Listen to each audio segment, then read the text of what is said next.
Hey, yo, it's me, Pops Van Marmalade, and you're watching the Comics-Related Madness Network. Uh-huh. So come get some. CromCon. Hey, we want to shout out to our sponsors, Daytona Beach Comic Con. If you are a fan of comic books, if you're a fan of comic book conventions, and if you like meeting comic book creators and getting comics and comic-related stuff, then you need to make your plans to attend Daytona Beach Comic Con. This year's show is September 9th and 10th. Silverline will be there, so you should make your plans to be there too. We'll see you there. If you like comics and find yourself in the Orlando, Florida area, doesn't everyone come to Orlando at some point in time to see the House of Mouse? But when you're here, you need to make it a point to visit Coliseum of Comics, especially the one on East Colonial Drive. They carry Silverline Comics, even a limited edition Coliseum of Comics version of our comics. So, when you go, be sure to ask for Silverline Comics and tell them we sent you. OCD stands for Orlando Collector Deviants. OCD, Steve and Trish, they're a family of geeks who promote geek things, particularly those around the Orlando, Florida area. They're big supporters of Silverline, and we think you should be supporters of theirs too. Go give them some love. If you are an independent comic book maker and you need to get your independent comics made, you need to look no further than Kablam Digital Printing. They print our books, and they do a bang-up job. They're not only trusted by Silverline, but many, many independent comic book makers. Head on over to kablam.com and see for yourself just how easy it is to have your comic printed by them. And tell them Silverline sent you. Hi, this is Tim TK, host of That Silverline Show on Tuesday. Join us at 11 p.m. Eastern, 8 p.m. Pacific every Tuesday night as we discuss pop culture and the joys of making comics. Hi, I'm Barb Kelber, co-host of Silverline's Wednesday Wham. Join us each Wednesday night as we discuss comics, literature, movies, and anything else that may catch our attention. I'm Roland Mann, and I host Silverline's Silver Sunday. Join me every Sunday at 8 p.m. Eastern as we make mine Silverline.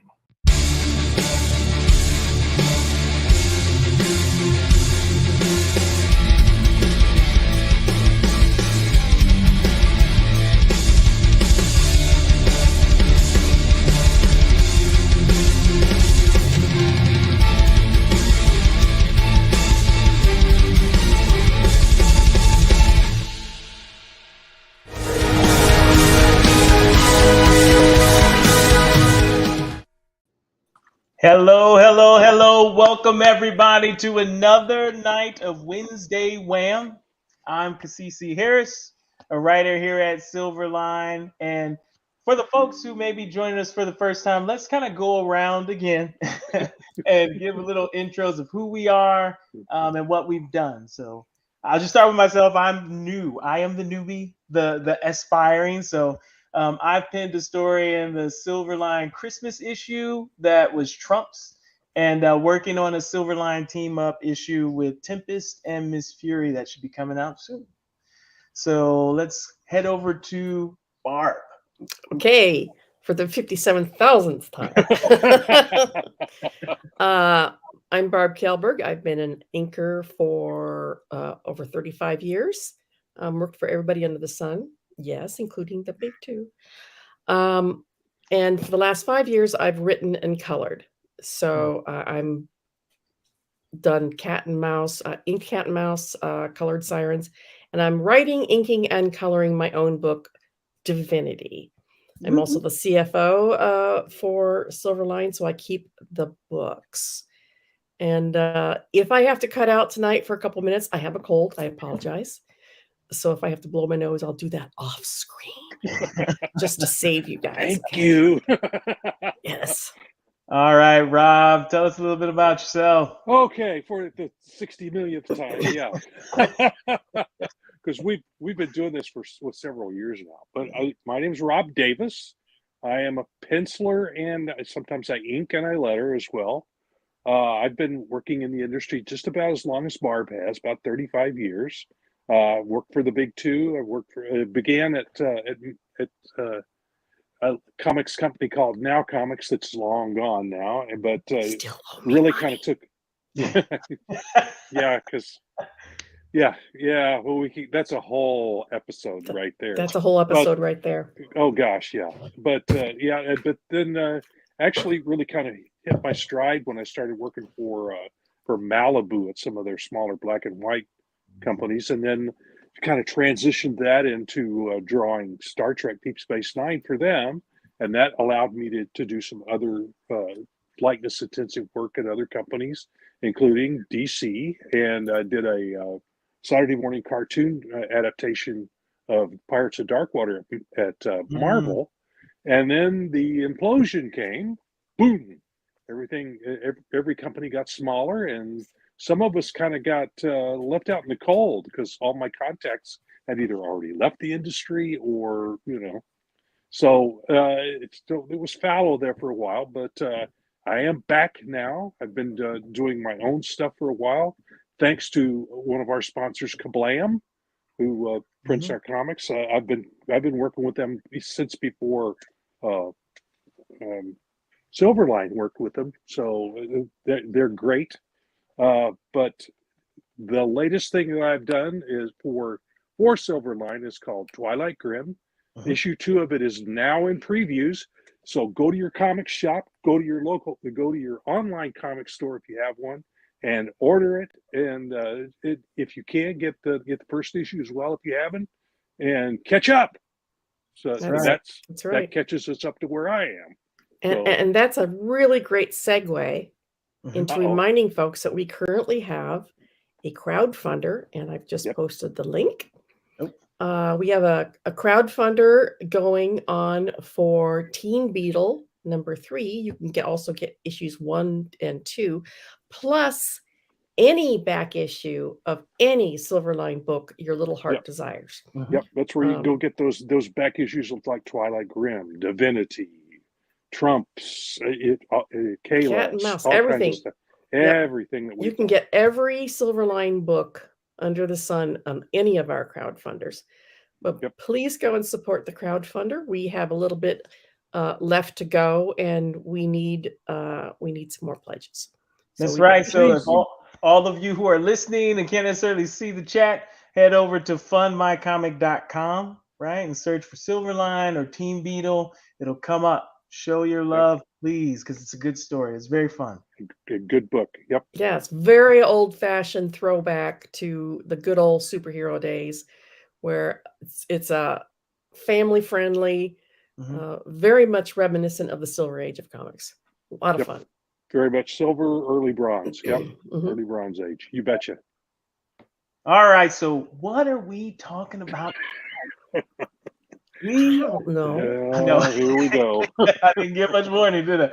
We are talking about teams of superheroes, right? And specifically, we want to talk something Silverline teams, right? Or what we would like to see in Silverline teams. And then we got a little fun assignment. But first, let's talk. There's a test at the end? No. I think it's gonna be fun. We'll see. We'll see how it plays out. But first off, I do want to say to everybody who's recovering from the storm, many well wishes and positive thoughts your way as you work back to a sense of normalcy in your everyday life. I know that had to be hard. So here at Silverline, we do wish you well, wish you the best, and positive thoughts. Yep, thinking about you. Thinking about and I know that it seems very trite. Everybody always says this. It's like, oh, our hearts go out to you. Prayers and good wishes. Thoughts and prayers, yeah. Thoughts and prayers. That's it. There's nothing wrong with thoughts and prayers. Not a thing. But I'm a big believer in prayer, so. There is some proof out there that they actually do some good. So give it a shot. All right, so let's talk teams. So what, we're going to start with you, Barb. We're going to start with you. Thank you. Don't worry. You, I know. All right, what do you think defines a great superhero team? Absent of powers or anything, what do you think? Or maybe that's in your great superhero team. What do you think defines it? All right. Well, so I'm going to have to throw back to the old JLA days, Justice League, when Giffen and DeMatteis was writing. Okay. Yep. I don't know if that's the right pronunciation of his name or not, but I don't either. I mispronounce it irregularly. So I Matthias love is that what I book. thought it was, but who knows? Yeah, Matthias. Yeah. I don't know. The Matthias. I don't know. But Yeah, I Matthias, yeah. absolutely adored that run on the book because he made them so fun. It wasn't all action all the time. We got No. we got fun stuff. We got serious stuff.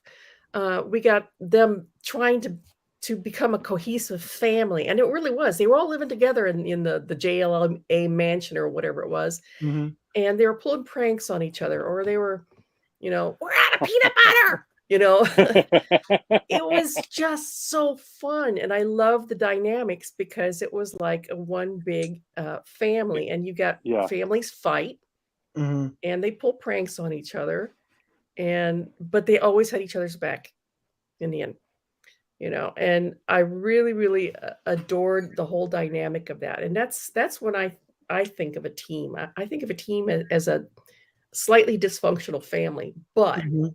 the key word there is family. Family. Yep. All right, Rob. What about you? What defines a great? Barb did it pretty well. I would use as an example the Fantastic Four, which has some of the same dynamics going on. You've got the dad and Reed Richards. You've got the mom and Sue Richards, and then you've got Johnny and Ben, who are constantly bickering and fighting. They're the two siblings of the family, and they're constantly bickering and fighting, and it's the same kind of thing. And if you grew up in the Silver Age like I did, reading those, you start out with them just being, Reed and Sue get married. Johnny has girlfriends. Ben has a girlfriend.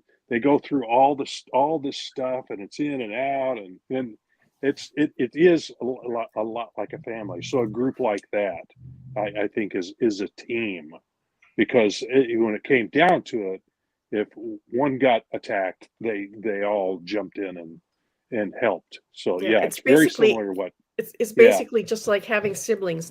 You're allowed to pick on them, but God forbid anybody else pick on them.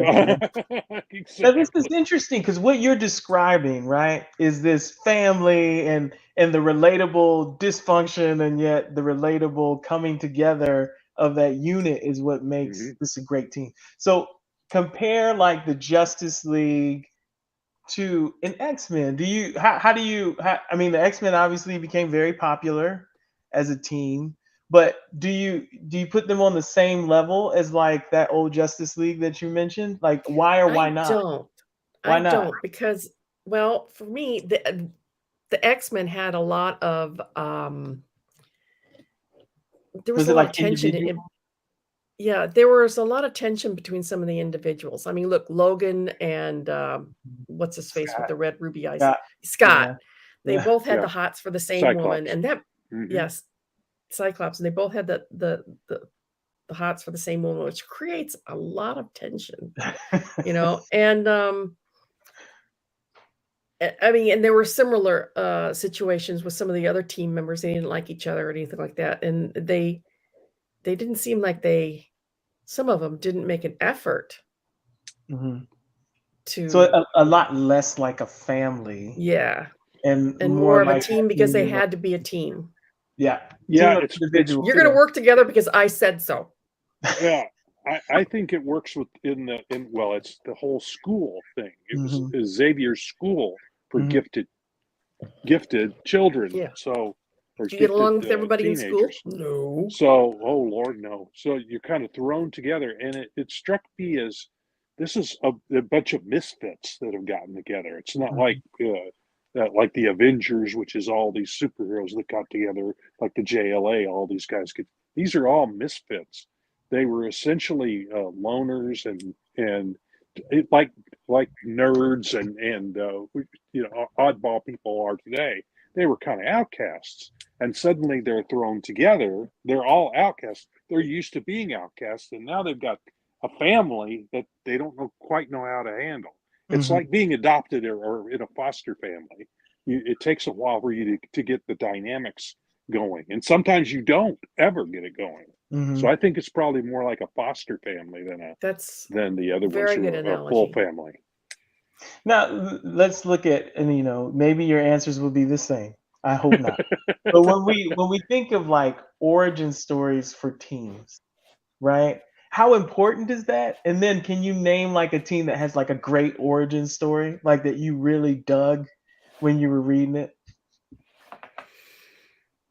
All right, Rob, we got to start with you this time because Bob did first. Okay. I don't think Well, I ever read an origin story for. I always came in and Oh, after in the middle of it, yeah, yeah. after they were all set I up. mean, yeah, you look at the Avengers had a pretty good, interesting story where they had a common enemy that they had to join forces together to defeat, Loki, and they joined together because of that. But I think the really interesting origin story is the Fantastic Four, Mhm. where they're trying to get the spacecraft into outer space to beat the Ruskies Yeah. back in the day. I mean, the reasons for that have changed over the years, but that was the original reason, was to beat them in the space race. And they get there and they find out that they haven't put enough shielding in the capsule, and they all get bombarded with cosmic rays and get superpowers from it. And surprisingly, they didn't get sterile. That always surprised me. well, yeah. They Although didn't want to introduce that. Yeah. John Byrne did deal with that in Oh, really? Did he? they had, well, yes. Don't you remember the story where Sue had a miscarriage? Oh no. You don't I- remember No, but I that? mean, she's still Oh, yeah. conceived. I would have thought it would have fried the family Yeah. jewels. Well, I mean, they had, Oh my I think God. they had Franklin at that point, and she got pregnant again, and she had a miscarriage, Mm. and it was pretty traumatic. Well, trust me But on this. You didn't have to have cosmic rays to have a miscarriage. oh no, well, Yes. my wife and I, we had two of them, and it is not a Us pleasant too. thing to go through. But yeah, but when you have superpowers, and apparently one of the indications that something was going wrong was radiation levels were rising like crazy, and Mhm. all this. My. But John Byrne did a whole series of stories that kind of led up to that, and the end result was that Sue had a miscarriage. So yeah. Okay. That went a little dark. A little off topic there. That went a little dark, but it's okay. It's a So we series. do that every time, but Yeah. that's We go off the the rails. family dynamic again. Is It is. things like that happen in families, and it can do one of two things. It can either drive them together or it can drive them apart, Yeah. depending on how they react to whatever it is. So yeah, I mean, you've got, and then in the X-Men, you've got Phoenix, the whole Phoenix saga, Mhm. where at the end of the story, she is essentially killed, if I recall correctly. Mhm. The original plan was for her to be killed. I think they brought her back later, obviously, but When don't they? yeah, well, exactly. Right. Yeah. But yeah, that again, that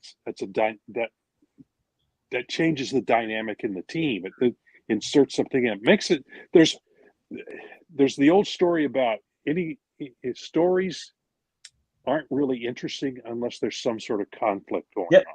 That's the If this hunky dory, leave it to Beaver whole type of thing. But even leave it to Beaver, there was some sort of conflict There's friction. in Yeah. every episode in order to tell the story. But the family was all, the wife was vacuuming the floor in a dress and pearls. So, that's kind of crazy. Even if it was just But- who broke the vase. Yeah. There was a whole episode around who broke the vase. It's silly stuff like that. But yeah, but for interesting storytelling, you have to have some sort of conflict going on. So Mhm. All right. So Absolutely. here's the debate. And I think we kind of gotten into this, but here we go. DC teams versus Marvel teams, right? Like in general, which appealed to you more? Marvel teams appealed to you more? Really? You named Justice League as your first. Sorry. Justice League is your first great team, but Yeah, Marvel more. Yeah, I like the Avengers. I'm a huge Why? Avengers fan. Even, Why? but see that JLA that only lasted for a small period of time, just during Oh, that creative team, and then, then it was all over. My enjoyment of it. So I can't say Yeah, that DC. there's been spurts of that feel to it again since then, but no long run like we had with that. No, and so But I yeah, can't definitively say DC because that was only a very tiny chunk of the whole JLA run. You know, um, so I never really got into the big teams. I know they have lots of different teams and lots of different characters that have crossed over, and the same goes for Avengers. Yeah. But I don't know. There's something about the core three of the Avengers that have always appealed to me: Thor, Cap, and Iron Man. They're the core three, and they move in and out. They're not always together, but yet they always come back together at some point, and at least one of them is usually on the team. And I don't know. I just really like that, and I like X-Men too. I mean, even though that they have some more conflicts, but that doesn't necessarily mean it's bad. No, it doesn't. I mean, obviously it's not. It was. You need conflict. I just think their teams are more interesting. What about you, Rob? Would you say the same? I would, for the most part, especially when you're talking about either Fantastic Four or the Avengers. But at DC, I think Teen Titans, when Marv Wolfman and George Perez were doing it, was it's right up there. It almost blew everything else out of the water at the time. Up until then, X-Men were the big thing, and then along comes Teen Titans by those two guys, and it just the focus moved to DC for a while. But some of the storylines were just as good as anything from either company for quite a while. I feel like a traitor saying that because I got more work from DC than I got from Marvel. They had my back for almost a decade, and then they threw me out with the bathwater. Yep. I know the feeling. All right, now there's a method to this buildup, so just stick with me, okay? Okay, all right. How important are powers? When we look at what we think are great teams, superhero teams, how important was the power set of the team members in that? I mean, obviously they showcased them right throughout, but how important was that to your impression of them being a great team? To start with you, Rob, because Barb went first. Okay. Well, okay. When you start taking the powers out, that pushes me toward a team at DC, which early Silver Age, Challengers of the Unknown. Those guys were powerless. They were like the Fantastic Four without powers, essentially, and it was another creation of Jack Kirby.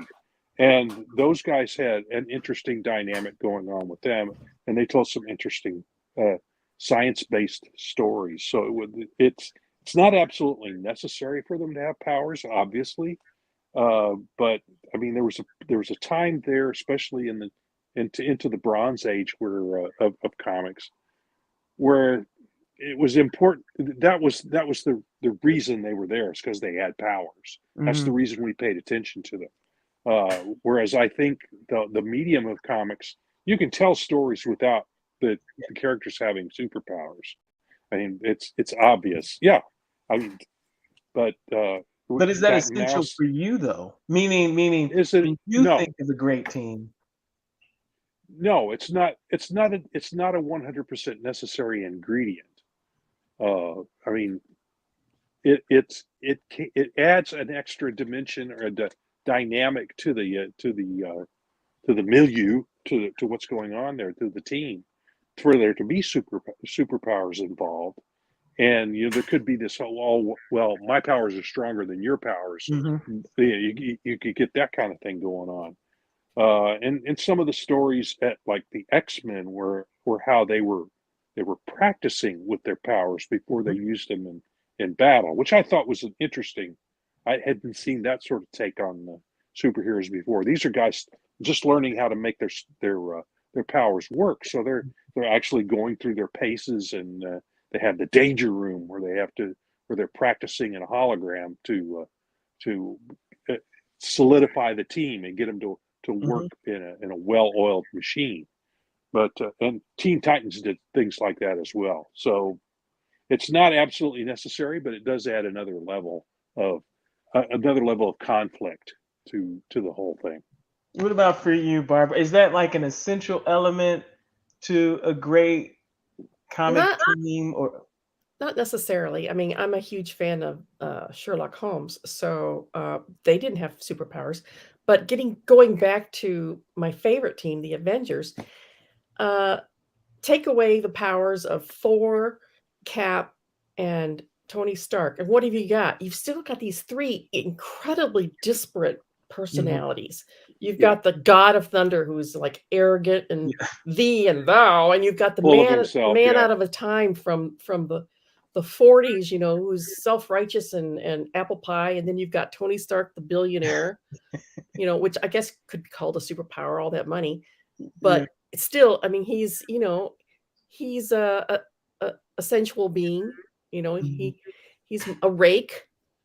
And you got these three incredibly diverse personalities, and I think it's a fascinating combination. So I like, more than their superpowers, I like how they interact. That's very fair. That's very fair. Okay, so strangest superhero team, strangest that you've encountered, like Doom weird. Patrol. What was Doom it? Patrol. Why? Doom Patrol. Why? Because the characters were weird and the interactions between them. It's kind of it came about the same time as the X-Men, but it was a weird collection of powers that they had. They had a gal who could change her size. They had the Negative Man, who was essentially he would the electrical impulses of his body would leave his body and fly around while his body lay down on the ground. Let's see, what was the other? They had the Beast Boy was in it for a while, and Robot Man. So we've got it's quite a strange collection of heroes. So yeah, pretty weird. And I think Metamorpho was in there too. You know who Metamorpho is? The guy who's I'm sure part purple, part orange. Yeah, I mean, and different parts of his body were different substances, and he could make himself into any substance at all, any mineral, any That actually pretty cool if you think about it. It was an interesting. I think Ramona Fradon was one of the creators of that whole series. I've got the big reprints of it somewhere.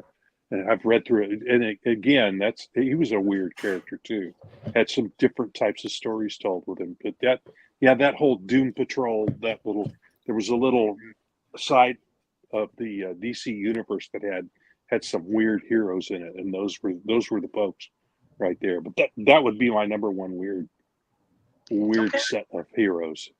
Okay, in the chat too, like if you guys are listening. Hey, if you could throw out weird characters you think is the best superhero team, let us see it so we can kind of comment and discuss them. All right, Barb, strangest superhero team. Suicide Squad. What? Yeah. You think they're strange? Yeah. Yeah, because they didn't want to, they were forced into working together, okay? They some of them couldn't even stand each other, but they had to, or else their little bomb would go off in their head. And they just had a kind of a wacky type of dynamic, and I can't stand Harley Quinn. So annoying. Why? I didn't like the movie version of her. I mean, Margot, she did an absolutely marvelous job, but the accent that she adapted for that was just like grating fingernails on a chalkboard. I think that was part of the character that was supposed to be that way. Yeah. I have not seen that yet. I haven't seen and the other one Suicide Squad. other one would probably be Primal Force. Oh, okay. Okay. Not because I did all issues of it, but because I did all of the issues, I got to know the characters. I mean, you got Red Tornado and Jack-o'-lantern and the Claw, Golem. Who else? I've got a poster up here. And then Meridian, which was a new character that was made up for the book, which she could travel along ley lines. And they were just cool. That sounds like a cool. That actually sounds. That's a cool idea. It was what they did was basically they made a book and they picked a bunch of sea characters that hadn't been used in a while, and they were going to try to see if they could make them, mesh. And they did for, was it 14 or 17 issues? But it was a lot of fun, and they were very, very different. They came together. They didn't know each other. They were brought together by this multi-billionaire or whatever like that. He says, "I'm going to make a team." So they'd never met each other before. They were thrown in together. So like corporate rock and roll, like Journey. Yep. Yeah. Well, if you know the history, know the history of the band Journey. You know that it was a bunch of guys that were trying to make their name in rock and roll, and here's Steve Perry over here, and neither one of them were very successful. And this producer put the two of them together and created Journey, which took off like a rocket. And then those same dynamics broke the group up later. Them right apart. Yeah, split them apart again later. I mean, you get two black holes spinning around each other. They're either going to collide and explode, or they're going to fly off. So they flew off. In Primal Force, you have two non-speaking characters. Golem, like Groot, just like grunted. Groot, and I am Groot. Yeah, and Red Tornado, which for some reason he was just an empty shell and completely non-vocal, just kind of limbs were all laid around because there wasn't a body inside, but there was a spirit inside. Okay. Well, that is weird. Yeah, that is weird. So he never spoke, and Golem just grunted when and then so that only left 3 characters out of the 5 that actually spoke. And Meridian was completely new to her powers, so she's trying to figure out what the hell was going on, and she's learning this on the fly. And there's Claw, who's very volatile, and Jack, who was kind of the leader of the group. His superpower is a pumpkin. I mean, come on. I know that was easier on the writer, though, trying to balance out that many characters and give them panel time and give them like actual meaningful dialogue. I was about to ask, were there a lot of narration balloons or captions in that? I don't know. I'd have to how look back did on that it. get carried? How did that story get carried with the two characters that don't speak? They did a lot of grunting or motioning. And if they look silly, that would carry it. If they look silly, like in the panel, that probably alone would kind of speak about it. Yeah, Red Tornado. Right. He's like cock his head like a dog. Scarecrow, from Wizard of Oz, essentially. Wow. Yeah. So, just a spirit in a animating this empty shell. Mm-hmm. Wow. Makes tornadoes. So that kind of brings in another aspect, because we mentioned Groot, Guardians of the Galaxy. That was kind of a strange collection of characters as well. Now, in the comic series, did you did you find them to be as popular in the comic series as they are now in like mainstream? No, they were in fact, I didn't care for them at all in the comics. I thought it didn't fall in my wheelhouse. It was kind of the B string of comics. Yeah, B or even C string. Yeah. Is that because they didn't really have? I mean, I can't say they didn't have powers, because that wouldn't be. But is it because they didn't have? If they weren't a family, is it? What was the dynamic that made them kind of meh? They didn't have a line A character in the lineup. But every You know, line they of didn't have character is they made. didn't have a Thor. They didn't have a Captain America. They didn't have an Iron Man. They didn't have a character like that. No member of the team could support a book of his own Mhm. without the others in it. So I think that was the weakness and the strength at the same time. That was the weakness of it is what you didn't have, you know, in the Avengers and in the JLA. Am I echoing here? No, No, but that's I'm what hearing- eventually did Primal Force in as well.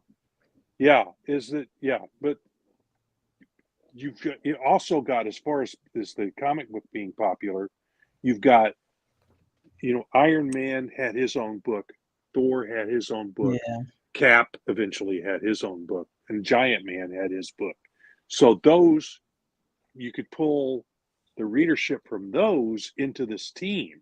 In fact, you could get a little bit of the readership of all those in this team. So that, but like the Guardians of the Galaxy didn't have any of that. It didn't have a hero who had his own book to pull in readers from. So they kind of lived or died on their own. Yeah. All right. In Primal Force case, it died. So this is the before we get into the scenario, this is the last question, right? Okay. So knowing all that, knowing what makes a great team, strange histories, all that good stuff.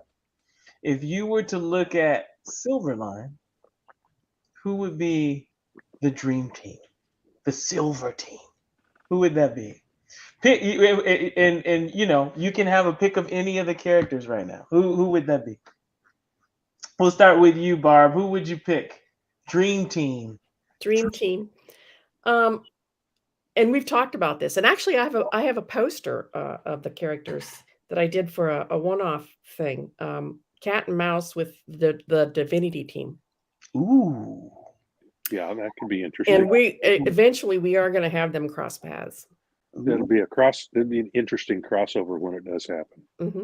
Okay, so that's your dream team. You can see stories and a lot of good kind of conflict and at the same time family moments that come from that dream team. Yeah. Well, mostly because these are just regular people. Mm-hmm. And they're just trying the best they can. They don't have, I mean, apart from Divinity and her weird healing power, they're just people. Cat and Mouse, they've got exceptional fighting skills, but they're not super powered. Yeah. Yeah.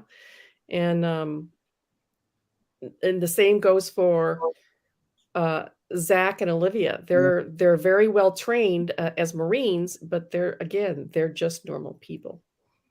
So I think they would work well together. That's fair.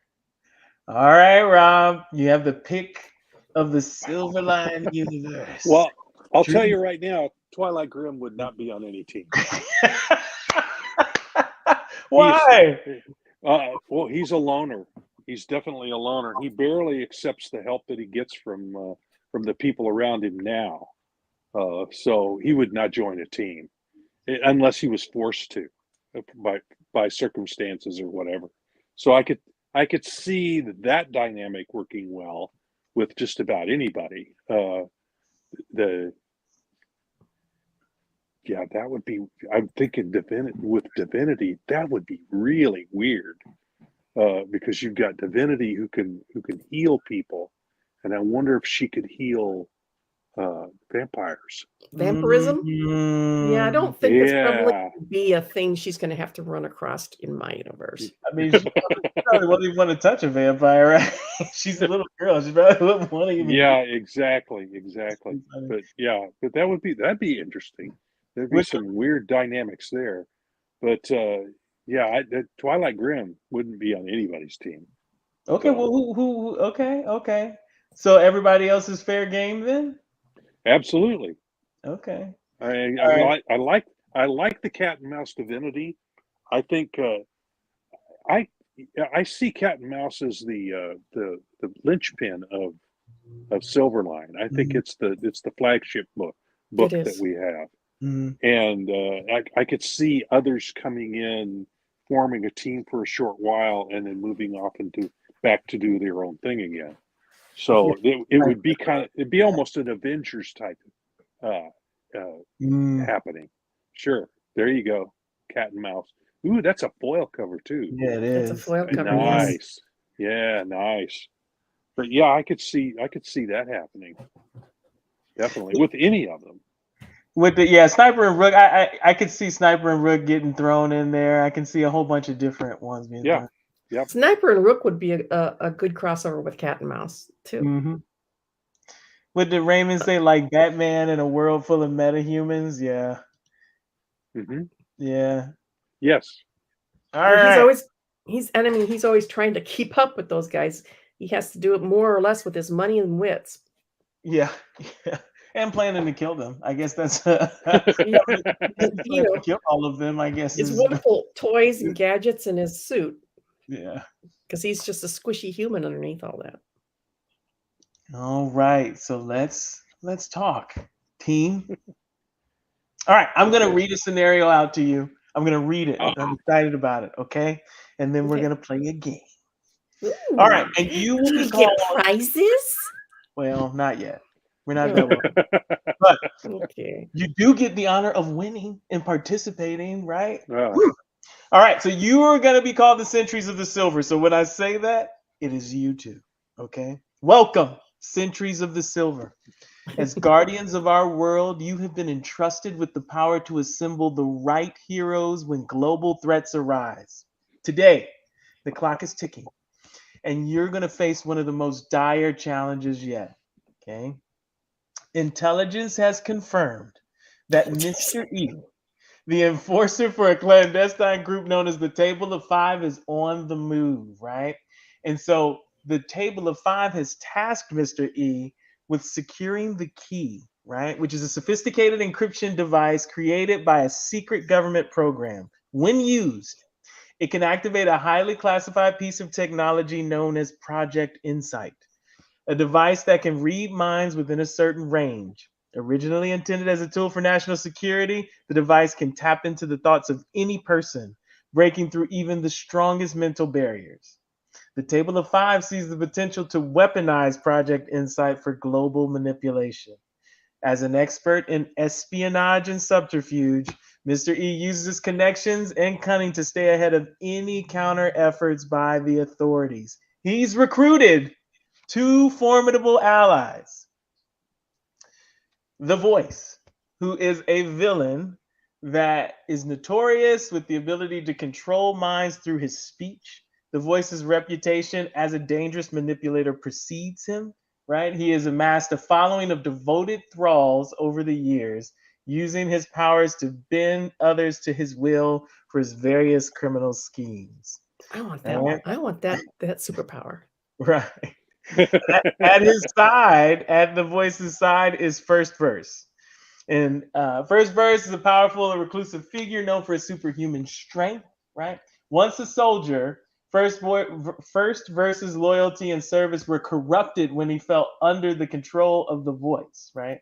Though initially a victim of the Voice's power, he eventually embraced his role as the Voice's enforcer, finding purpose in the chaos. So he's no longer simply a thrall. He's kind of accepted it, and now, he's going along with them. So together, they aim to steal the key, right? As Sentries of the Silver, it is your duty to respond. You have to assemble a team capable of confronting the threat head on. But here's the twist, right? Mr. E is always has a plan for contingencies, so time is not on your side. So you have 60 minutes. In reality, you only have about 2. But you have 60 minutes, and it'll make sense in a minute, to create a team of heroes that can defeat these 3 individuals. Okay? Boom. We can use anybody? Nope. This is your selection, right? So when I say you have 60 minutes, right? You have to have 60 minutes based on what you see here. It has to add up to 60 minutes. So for instance, you can't choose all of the top row, right? You could only choose one of them. But if you choose one of them, you can't choose any of the middle row, right? All right, you know the stakes. So pick your team, right? you need a reminder of the powers, let me know. I'm going to give you a few minutes. I'll describe what you're seeing here, too, because you may not be familiar with some of these characters. And for the folks at home or listening, I'll describe. The first row, each have a 45-minute window, right? So the first row are all of the aces in trumps. So you see the ace of hearts, the ace of spades, the ace of diamonds, and the ace of clubs. Now, if we're thinking power set, this is basically like, low budget supermen, right? Supermen and superwomen, they're super strong. They shoot lasers from their eyes. You can see like the power around their hands. They can shoot blasts from their hands. These are very, very formidable heroes. Now, some of them are arrogant, right? Some of them are aloof, right? Some are noble, right? But ultimately, these are the really, really powerful characters on the screen. Now, the middle row are like your powerful characters, but not like Superman. So you'll have Silver Dollar. So he's a 30-minute choice. Silver Dollar again. Think Iron Man, but not Iron Man. So rich guy. His father worked with his uncle to build a suit that is basically a walking tank. He can fly. There's Tempest next to him. So these are the two that are in Silver Storm. Tempest can control the wind, not like a katana, right? So she's not doing like little slices of air cutting people up. She's like a blunt object, right? She can hurl the wind at you, knock you out. She can fly, right? There's Demon. I'm sure you both are familiar with Demon, right? Very agile, 3 tails, super strong. Right, and there you go. Demon Tails is right. Very great character. And then there's Divinity, healing power. So and Barb, we are looking at the version of Divinity based on what people know now. Oh. So when you select when you think of her, you have to think of her based on what people know right up through number 4. Up through number 4, correct. Right. Not what's going to happen down the road. Nope, not what's going to happen down the road. Up to number 4. And then the bottom row, all capable fighters, all capable individuals, highly trained. They have wits. They can think through scenarios, right? So you got Zach, who is the brother of Divinity, half brother, right? Mm-hmm. Marine, so trained in special forces. He's very formidable fighter. You got Ms. Fury next to him. Again, super agile, right? But no superhuman abilities, but at peak human kind of physical condition. And then you got Cat and Mouse. So they're trained rough, right? Trained fighters from Louisiana, right? Mm-hmm. 60 minutes. So I'm going to give you 2 minutes, and you both have to choose a team. So make sure you can identify who your team is when I ask, right? They have to add up to the 60 minutes. And then we're going to talk about... I can't go over 60 minutes? Can't go over 60 minutes. And we're going to talk about... I need extra minutes here, man. Nope. Well, I mean, 60 minutes is a lot. So you could get the bottom row for 60, right? It's like D&D. Your limit, yep. your abilities are limited. Yes, right. At least when you start. Yeah. I got mine set out. Ooh, Barb, you ready already? Yeah, I have a good idea. You gotta tell me when you know. You gotta tell me when you know. You know. Okay, go ahead, Barb, because I got mine too. All right, okay. Barb, what's your team? I'm going to go with the Ace of Hearts. Okay. All right. And Cat. Now, here's my reading. Yeah, you're going to have to explain this. This is good. Obviously, I love Zach. He's my own character, but he's a blunt object, and you need a little bit more finesse to take care of this. Because we have the voice, we need a long range weapon because you got to stay away from the hearing distance. And that's one of the reasons why the Ace of Hearts, I mean, she is powerful. She was able to manipulate or control pretty much the entire battles and everything. So she is smart. She's got strategy. She's got weapons tactics, and she's got a long range weapon that she can take out the voice with, and really his buddy. So you think she could? Do you think she could best the super strong first verse, huh? Yeah, she's got to get away. I mean, like I said, you got to have a long range weapon, and you don't have a sniper here, as far as I can tell. Nope. So I was hoping you'd have sniper and rook on here, but I can only pick so many. That's why. Yeah. You got to take out the voice from long range so that you can't hear him. And while she's doing that and distracting, then the sneakiness of Cat and her ninja skills can take out Mr. E. Okay. But it's got to only if he's distracted, though. That's what I was gonna say, Barb. Come on, we said that Widowmaker could not take out Mr. E. And no, not if she'd have to sneak up on him while he's distracted watching the ace, of hearts take out. I don't think Mr. E is gonna play that game. Probably not, but I can't. I think everybody is dying, but the ace of hearts. Probably. I mean, and then she could turn her laser beams on Mr. E and take him out too. I think she's got most of the power, and she's got most of the tactics too. She's pretty smart. This is true. She'd probably use Cat as cannon fodder, which is horrible because that's her teammate. Yeah, but all's fair in love and war. Oh my gosh! In war, you have to make sacrifices. Hey, Queen of Hearts. She's yeah. Ooh. That's like the Avengers, and Tony is just like, well, yeah, you all run in, and I'll just do the. I'll clean up. No, Quicksilver, you're in first. Now think about this. You're a lieutenant captain or lieutenant in the army, and you've got your squad. You've camped with these guys, you've lived with these guys, you've eaten with these guys, and you still send them into death. I mean, you don't. Yeah, I mean, I guess you don't rationalize it like I'm going to send you to die, but you do take on missions where the stakes are high, right? And I mean, do you remember the movie Saving Private Ryan? Yes.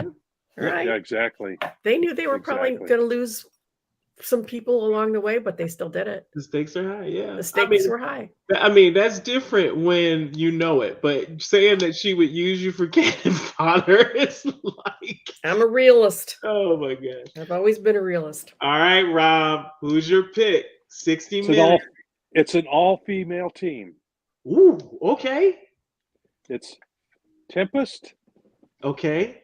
Miss Fury and Cat. Ooh, I actually really like that. I like that. But you got to explain to me why. Tempest, by using the wind, she can do things at long distance. So she could get them off balance. I thought about her too, but I couldn't make the 30 minutes and the 45 minutes because that's when I would have. And I wanted to include Mouse in there too, but that's 15 points over. So I would use those three if I could. If I could get an extra 15 points, but I thought an all-female team, and with the skills that they have, I think they put up. I don't know that they would win, but they put up a hell of a battle. Those three. Now, what's great about your picks, Rob? Yeah. Is the voice and first verse are the villains in the new Silverline team up with Tempest and Fury. So you pick two of the people that will actually fight the voice and first verse, right? And the scenario that was used is kind of close. I wish I could use Mr. E in it. That would be great. But it's kind of close to the scenario that will be in the book. So for all of you who are listening and watching, if you want to see more and see the actual team that will fight first verse and the voice, stay tuned for Silverline Team Up Volume 2. But that is a great team. Now, I don't know how well anybody other than Tempest would do against the voice one-on-one, because you gotta remember, it's not a if you are within earshot of that man, he can get you, and you just gotta. So is it his voice that does it, or is it? Is it telepathy? He's a I don't want to give a term like mutant or super, but this is an extraordinary ability that was cultivated as a part of a government experience. So it is his voice. It's him doing Okay. the voice. So in other words, earbuds would probably negate it. Yes, if you understood him well. So if you had prep time.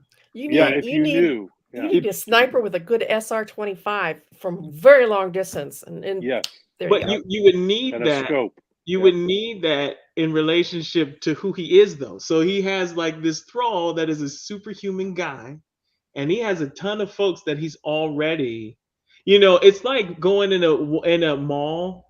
The enemy is there, but you have no idea who in the mall is the enemy because they've already converted several people.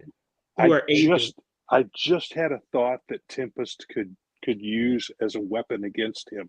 Mm-hmm. Howling winds.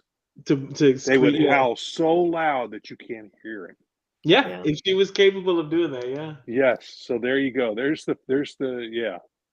And I thought about that too. You don't even have to necessarily have the earbuds. Because have you ever been downwind from a barking dog that's a mile away? And then upwind the same way. The wind really carries voices. Mm-hmm. It does, or it can carry voices away. Mm-hmm. Yep. No, this is good. This was fun. I'm glad I got to introduce those two. I'm glad that you guys picked some really good characters. Maybe I shouldn't have loaded the aces in there. Barb, dang it, because they are super powerful. I should have picked some less powerful characters. Yeah, the Ace of Hearts could probably just do the whole job herself. She could probably just blow up everything and then everybody just dies anyway.